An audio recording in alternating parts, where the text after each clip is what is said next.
انس بن مالک کہتے ہیں کہ رسول اللہ صلی اللہ علیہ وآلہ وسلم کے پاس ایک بھنا ہوا پرندہ کسی نے گفٹ بھیجا، تو حضور علیہ السلام کھانے سے اس کو رک گئے اور کہا اے اللہ اس وقت مخلوق میں جو تیرا سب سے پسندیدہ بندہ ہے نا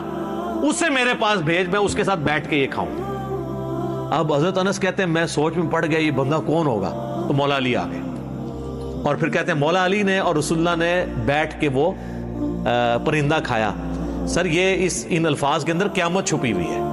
پیغمبر کی موجودگی میں پیغمبر یہ خواہش کر رہا ہے کہ ایسا شخص جو تجھے سب سے بڑھ کر مخلوق میں محبوب ہے اسے میرے پاس بھیج کہ میں اس کے ساتھ بیٹھ کے یہ کھاؤں، تو مولا علی آتے ہیں۔ تو یہ حدیث ترمذی کے اندر ہے، اسے حدیث طائر کہا جاتا ہے، پرندے والی حدیث۔ اس حدیث کا راوی بھی انس بن مالک ہے۔ تو وہ اہل بیت سے اگر بکس رکھنے والے ہوتے تو ادھر تیسرا بندہ تو کوئی موجود نہیں تھا، انہوں نے ہی تو حدیث روایت کی ہے، مولا علی نے نہیں روایت کی، نہ رسول اللہ نے بیان کی ہے، یہ انس بن مالک خود آبزرو کر رہے ہیں اس حدیث کو۔ تو انس بن مالک اہل بیت سے محبت کرنے والے تھے، ان کے اوپر جھوٹے الزامات لگانا یہ بالکل غلط ہے۔ باقی یہ کہنا کہ وہ دربار میں کیا کر رہے تھے، بھائی حکمران تھے، یہ تو چھوٹی بات ہے۔ مسند ابی یعلا آپ اٹھا کے دیکھیں، مروان بن حکم مدینے کے ممبر کے اوپر چڑھ کے، چونکہ وہ گورنر تھا حضرت معاویہ کی طرف سے، تو وہ حضرت علی کے اوپر سب و شتم کر رہا تھا اور حسن و حسین نیچے بیٹھے ہوئے تھے، اس کے پیچھے نمازیں پڑھتے تھے۔ وہ جو ایک پولیٹیکل سسٹم ہے اسلام کا،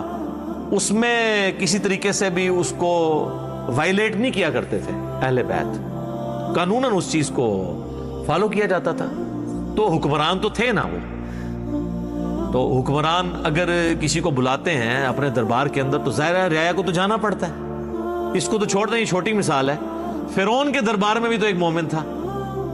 قرآن میں اللہ نے اس کی پوری تقریر نقل کی ہے کہ وہ اپنا ایمان چھپاتا تھا۔ اب آپ کہیں نہیں وہ مومن فرعون کے دربار میں کیا کر رہا تھا، فرعون تو پکا کافر جہنمی،